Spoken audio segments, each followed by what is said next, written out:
Oke guys, jumpa lagi di channel bisnis online ala Sirtiman.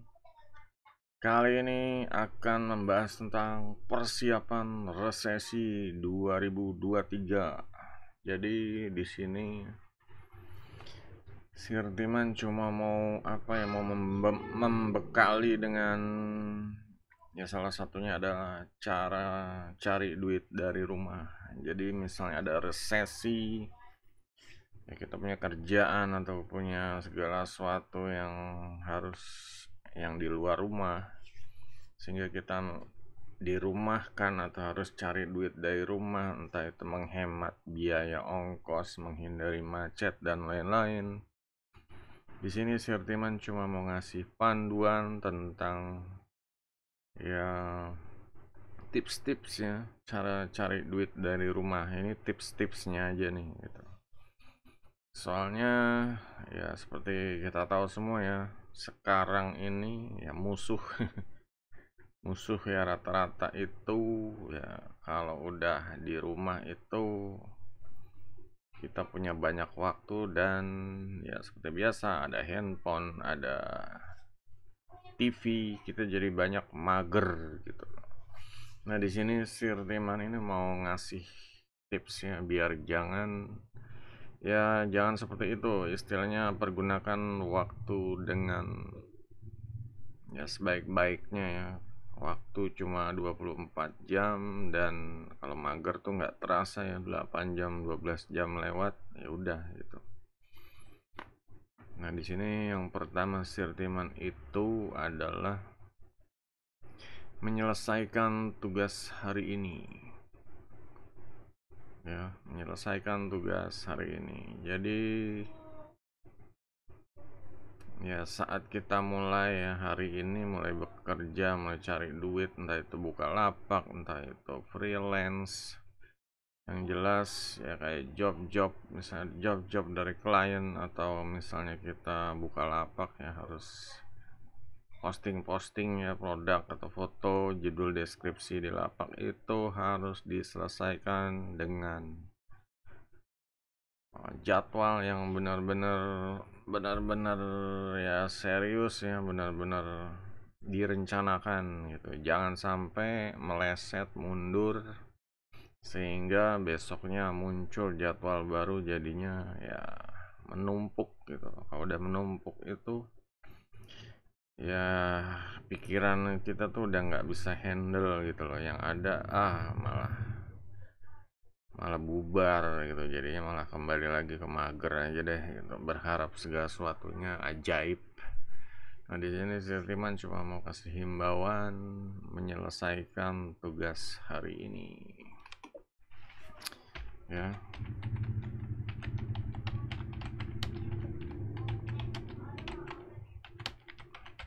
Jangan ditunda-tunda lagi, langsung aja digarap ya, diatur waktunya. Misalnya ada 5 atau 6 hal yang harus dilakukan, 6 poin-poin yang harus dilakukan, ya dijadwal aja. Kasih jadwal, poin pertama 2 jam pertama, poin kedua seterusnya seperti itu. Oke, untuk yang kedua ini kita harus mempersiapkan ya to-do list ini, atau rencana kerja ya. Kalau kita ya sebelum memulai hari ya, bagusnya sih sebelum selesai kerjaan kita tuh istilahnya meluangkan waktu untuk membuat list-list ya. Jadi untuk besoknya tuh nggak ada yang waktu yang terbuang gitu ya, semua udah direncanain. Kalaupun ada gangguan interupsi ya asal jangan terlalu jauh, waktunya bisa diundur atau dimajuin seperti itu. Yang jelas kita ada ibaratnya rencana kerja seperti itu. Enggak kerjanya tuh mentang-mentang di rumah terus kerjanya ya seenaknya gitu, apa aja yang ya lagi mau-mau aja gitu ya. Nah, di sini Ya kalau bisa benar-benar dijadwal ya, kalau perlu bikin jadwal harian, mingguan, bulanan. Nah kita benar-benar harus, ya harus benar-benar konsisten dengan jadwalnya gitu ya. Segala sesuatu emang bisa berubah, tapi kalau udah dijadwal minimal nggak terlalu kacau gitu kalau ada perubahan. Oke, untuk jadwalnya jangan lupa ya, entah itu terserah deh, pakai agenda, beli buku agenda, atau tulis ya manual, atau bikin di Google Calendar, segala segala cara mana yang nyaman deh gitu loh. Kalau Sirtiman sendiri sih ya lebih nyamannya itu ya bikin list ya, agenda tulis tangan gitu, biar diinget lah. Kalau di handphone tuh kadang ya, ya sekalian ngurangin megang handphone ya, sekalian ngurangin megang handphone sih gitu. Kalau terlalu banyak handphone jadinya ya ketergantungan apa handphone ya. Kalau bisa ada yang dikurangi ya lebih bagus seperti itu. Untuk selanjutnya adalah di sini kita harus menyederhanakan ya.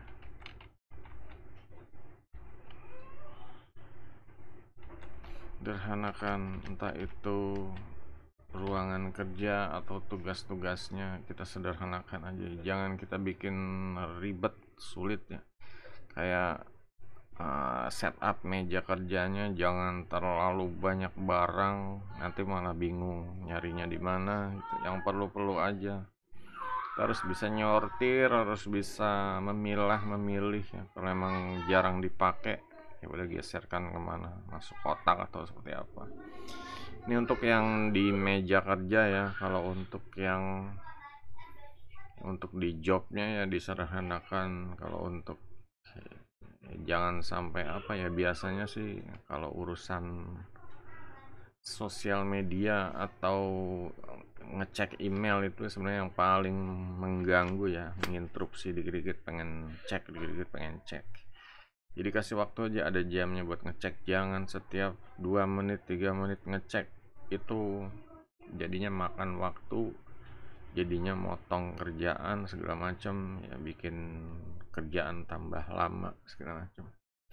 Ya seperlunya aja. Kalau Sirtiman sih biasanya dulu ya, kalau udah mau jam makan siang agak longgar seperti itu ya, itu ngecek sosmed, entah tuh Facebook atau ya WhatsApp lah, dicek gitu. Nah kalau udah selesai fokus kerja, bikin apa, misalnya bikin demo web atau bikin ngecek lapak ya seperti itu, atau buat lapak baru ya seperti itu ya kerjanya. Karena Sirtiman ya seperti itu ya, ya gitu aja sih. Emang jangan terlalu banyak hal, nanti puyeng juga gitu.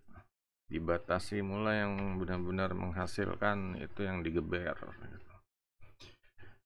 Oke, jadi dengan menyederhanakan sesuatu bisa membuat segala sesuatunya lebih mudah ya, mudah dipahami, mudah dimengerti, mudah dilakukan. Untuk selanjutnya adalah pembagian waktu di sini.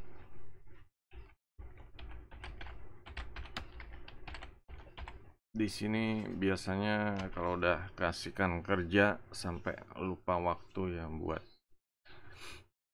diri kita sendiri atau buat orang rumah itu, entah buat ya badan kita, atau lupa makan, istilahnya lupa mandi, lupa segala macam. Nah di sini kita harus bisa membagi waktu ya. Jangan sampai kerja kerja kerja kerja habis 20 jam, tidurnya kurang, nggak makan, nggak minum, nggak, anak dicuekin ya, rumah kotor segala macem ya seperti itu. Nah di sini kita memang ya namanya ini berjuang ya, berjuang namanya, ada kerjaan yang harus dituntaskan, kadang ya harus dikorbankan waktu ya. Cuma mulai ditata yang rapi masalah pembagian waktu. Kayak orang-orang di rumah juga butuh kasih sayang, butuh kita gitu. Jangan kita di depan laptop mulu atau di depan monitor mulu, PC. Kita juga butuh waktu bermain dengan anak, keluarga, waktu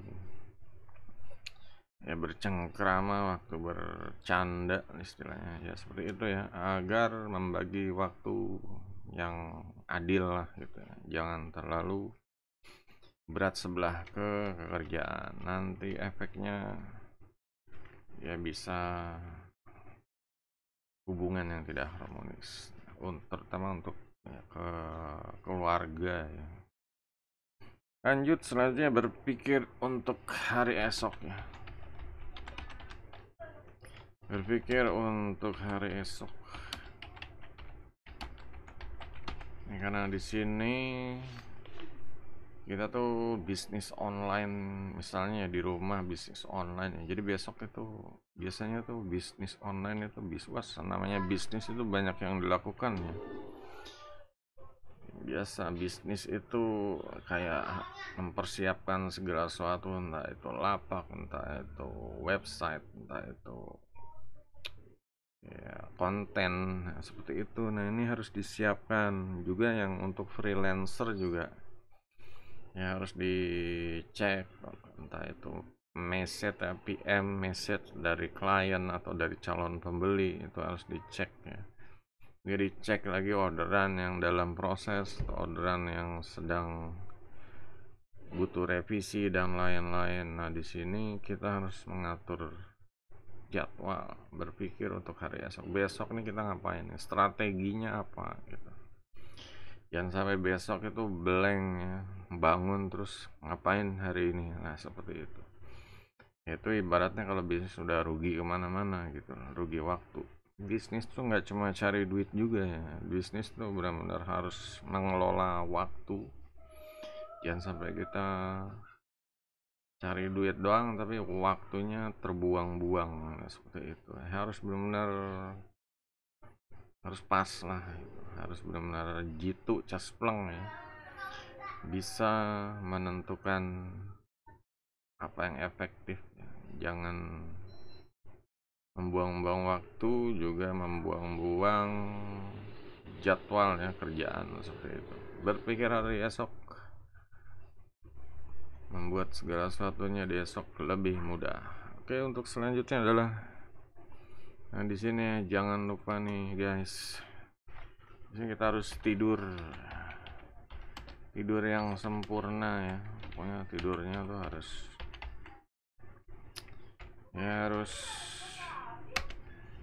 cukup, harus nyaman jam tidurnya. Jangan sampai kekurangan, jangan sampai kebanyakan. Ya terserah, ini masalah tidur, ini masalah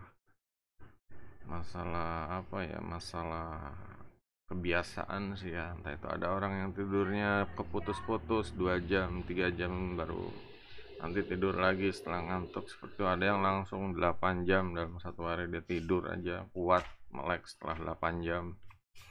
Ini orang beda-beda ya, tergantung dari ya stamina dan ya kondisi mental dan fisiknya deh. Yang jelas tidurnya jangan sampai kurang, juga jangan sampai kebanyakan. Kalau kebanyakan, waduh, ada orang yang tidurnya 12 jam sendiri, yaitu sebenarnya gimana ya, rugi waktu kalau kayak gitu. Hidup tuh jadi rugi juga kalau kebanyakan tidur. Kalau dibilang istilahnya badannya ya, cukup istirahatnya, badannya apa, regenerasi sel-sel darah yang rusak jadinya bagus ya. Cuman dalam kerjaan, dalam hidupnya cari nafkah, kita rugi waktu gitu, waktunya sedikit. Nah di sini benar-benar harus pas ya, harus ya. Kalau misalnya tidur sampai 16 jam 20 jam itu ya habis lah gitu. Enggak, sebenarnya itu tidak tidak sempurna tidurnya, itu terlalu over gitu, terlalu banyak ya. Emang harus dibiasakan ya, sama badannya harus bekerja sama deh, itu harus kompak. Saya pengen istirahat tapi juga saya pengen cari duit gitu. Gitu aja dibilang ya, diinfokan ke bawah sadar atau ke pikiran sadarnya deh, biar kompak gitu. Jangan kebanyakan tidur, juga jangan kekurangan, yang pas-pas aja. Next ini yang Yang paling apa ya, yang paling biasa sih boleh bilang mood booster ya. Mood booster itu ini biasanya di awal mau mulai kerja ya. Di awal ya terserah kalian biasaannya apa ya.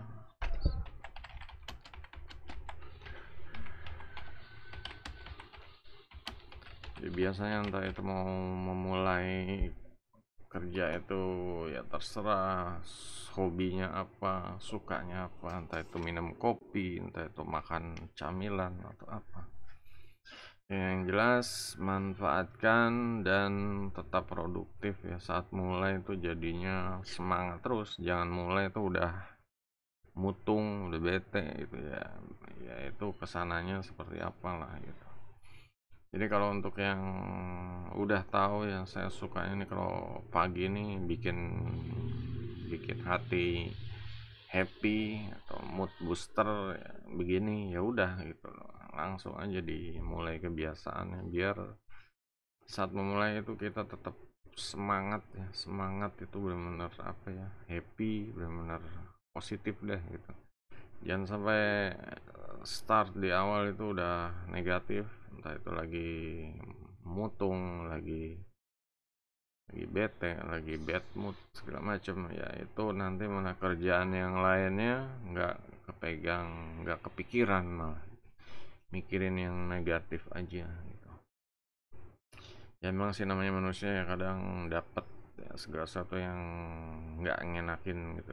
Cuma ya kita harus kembali ya mengembalikan mood boosternya tuh. Kalau misalnya tengah-tengah lagi bete, ya udah cari cara lah, entah itu dengar musik, entah itu ingat-ingat masa lalu yang saat-saat yang bikin happy atau apa, gimana caranya dipikirkan lah, diingat-ingat aja atau dicari gimana biar kerjanya itu moodnya tuh bagus terus. Soalnya kalau bad mood, matiin PC, matiin laptop, udah bodoh amat, tidur gitu. Akhirnya kan seperti itu, mager atau mager, nah, udah kembali ke mager. Kalau udah ke mager, udah itu bubar.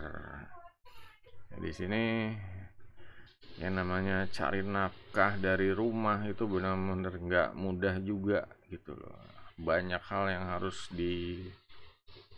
dilewati, dilawan, ya itu rasa malas, penundaan dan lain-lain. Kalau kerja di kantor kita datangnya tepat waktu, ada absen ceklok, harus nggak boleh lewat semenit.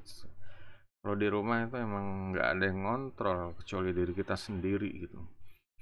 Nah di sini ya harus bisa benar-benar apa ya, disiplin ya, berusaha sih ya. Kalau namanya ya miss, kelewat atau ya gagal, istilahnya ya gagal menata yang dari rumah itu, istilahnya ya wajar, tapi kita harus kembali lagi terus-terusan sampai jadi kebiasaan yang benar-benar solid gitu. Jadi untuk resesi 2023, kalaupun harus cari duit dari rumah, menambah pendapatan, memperbanyak sumber pemasukan ya, itu bisa diterapkan dari tips-tips berikut ini. Yang jelas, katakan tidak kepada mager dan malas-malasan ya. Mager, malas-malasan, tidur yang terlalu over seperti itu. Oke, sampai di sini. Untuk yang mau ditanya silahkan ya di kolom komentar. Tulis juga.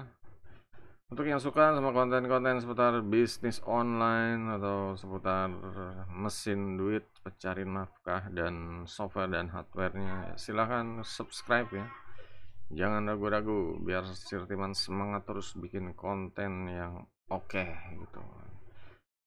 Oke, sampai jumpa di video berikutnya. Jangan lupa share, like, follow. Goodbye.